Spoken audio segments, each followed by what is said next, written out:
Good morning. Hope you're doing well today. And I pray God blesses you in a mighty way today. You know, God is good to us all the time. And what's that little thing we love to say? God is good all the time, and all the time God is good. And that is a fact.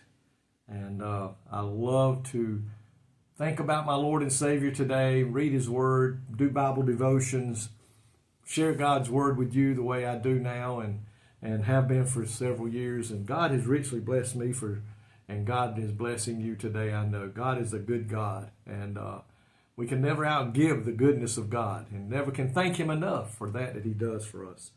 If you look in Colossians chapter 3 and look at verse 1 and 2, the true center of a Christian's life. Listen at what it says. If ye then be risen with Christ, seek those things which are above, where Christ sitteth on the right hand of God. Set your affections on things above, not on things on the earth. Think about that for a moment. Set your affections on things above and not on things on the earth. It says, because our lives are hidden with Christ in heaven, we must set our minds and let our attitudes be determined by the things above and by the things that are in the Word of God. That's where we need to set our minds and our attitudes. We are not to be acting and doing things the way of the world, because a lot of what they do does not fall in line with the Word of God. And a child of God, that is a true child of God, should not be out there doing things the way the world does it. And when I'm talking about the world, I'm talking about the enemy of God, Satan. And there's a lot of things out there in that world that we as Christians today should not have a part of and should not be participating. And that's what he's telling us here.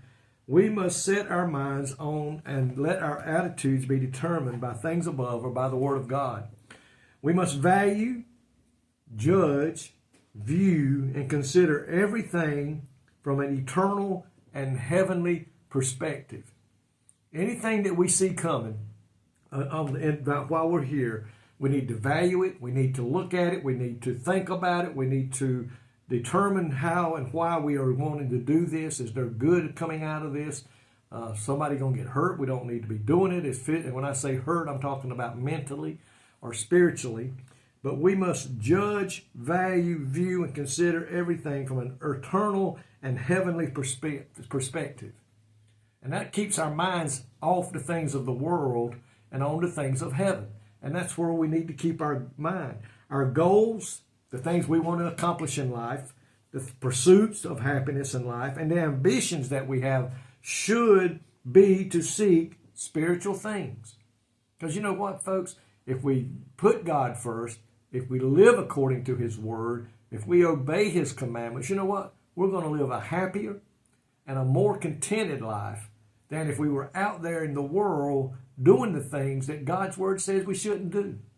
Because when we obey God and we work for God and we obey His Word, we know we have the blessings of God coming our way. We know that God hears and answers our prayers. We know God's going to help meet our needs in the moments of trials and troubles and heartaches. And as it says in the Bible, we know that all things are going to work together for the good of them who love and worship the Lord. And the Bible says that He's going to provide for our needs through His riches in heaven. And He says, greater is He that's in us than he that's in the world. So you see, when we do these things from a spiritual perspective and from the mind of God and the Word of God, we're going to be better off. Spiritual grace, power, experiences, and blessings are all with Christ in heaven, and He bestows those things upon all who sincerely ask, diligently seek, and persistently knock.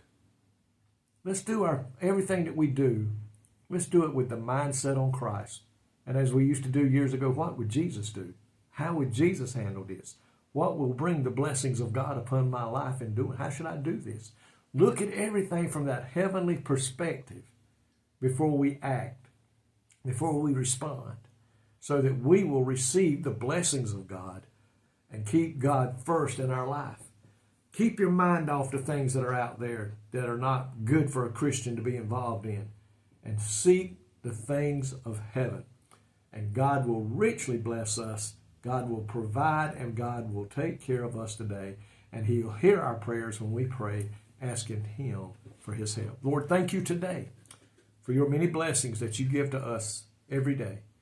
And Lord, we know today if we'll put you first and keep you first in our life and obey your word and live our life according to your word, the blessings of heaven, the prayers that will be answered, the needs that will be met will be unbelievable.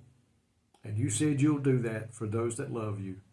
And thank you for that promise. In Jesus' name, amen. I love you so much, and thank you for watching these devotions. Thank you for your prayers. And I pray that God will richly bless you today. God bless.